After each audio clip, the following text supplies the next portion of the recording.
پھول۔ تو اے گروہ جن و انس، تم اپنے پروردگار کی کون کون سی نعمت کو جھٹلاؤ گے؟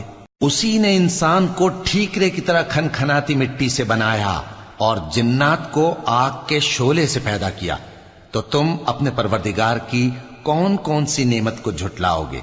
وہی دونوں مشرقوں اور دونوں مغربوں کا مالک ہے، تو تم اپنے پروردگار کی کون کون سی نعمت کو جھٹلاؤ گے؟ اسی نے دو دریا رواں کیے جو آپس میں ملتے ہیں، مگر دونوں میں ایک آڑ ہے کہ اس سے تجاوز نہیں کر سکتے، تو تم اپنے پروردگار کی کون کون سی نعمت کو جھٹلاؤ گے؟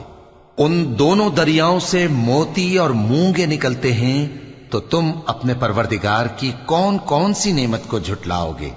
اور جہاز بھی اسی کے ہیں جو سمندر میں پہاڑوں کی طرح اونچے کھڑے ہوتے ہیں، تو تم اپنے پروردگار کی کون کون سی نعمت کو جھٹلاؤ گے؟ جو مخلوق